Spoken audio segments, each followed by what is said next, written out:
Hi, and welcome back. I'm going to take another look at the very same if function that we put together in a different example. This time I want to show you how to use the function builder to create the same results.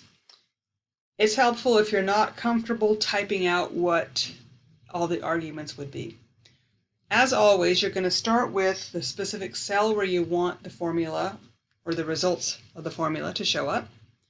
And I'll show you the method how to find the function from the insert function dialog box. This FX button next to the formula bar, when you click on that, it's going to display the insert function dialog box, and as it says up here, type a brief description. I want the if function, and I'm going to pretend I don't see it down below in the list. So I'll type in the name of the function I want, I hit go, and then I get a new list showing me recommendations or functions that might accomplish the goal I'm trying to reach.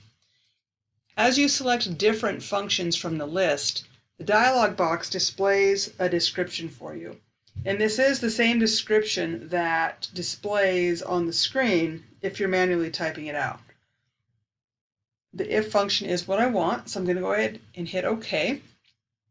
And then the function arguments dialog box opens up. And in here, as you click from one argument field to the next, the bottom part of the dialog box displays a description. So the logical test, just like it was in the first example, I want to compare the sales total and have Excel check if it's greater or equal to the value that's in the sales goal. And I can look at that and logically see that it is, and so does the function dialog box. It does display at the end of that field that it's true. But I'm still going to finish completing the function. The value of true, I want Excel to multiply the sales total times the bonus. And here the answer does display because the test was true. Now before let's see, I'm also going to plug in my value if false, 0. They don't get a bonus if they didn't meet the goal. But before I hit OK on this, I want to make sure that I double back on my arguments and make sure that I lock my absolute references to cell B1, my logical test, comparing A6 to B1, and the cell reference in my second argument, A6 times B2. And I'm doing that because I want to copy the formula down, and I don't want to have to modify it. I want the answers to update appropriately. So I'm going to hit OK, and Excel displays the answer. And it will work if I copy the formula down. Each one of these works exactly the same.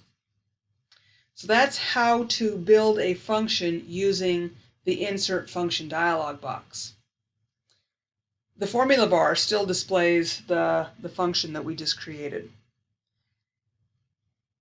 As a little bit of an FYI, when you inherit workbooks that somebody else created and you're trying to decipher how the function works or what it's doing, you can select the cell that has the function in it, and when the cell already has a function, when you hit the insert function button, it'll bring the function arguments dialog box up so that you can click on any of the individual fields and see the description for what that argument does. I'm going to hit OK. Dialog box goes away. Everything's great. Again, if you have questions, you can reach out to me, and I'm happy to help you either in person or using remote desktop sharing software. And I'll help you out. So give me a call. Talk to you soon. Bye.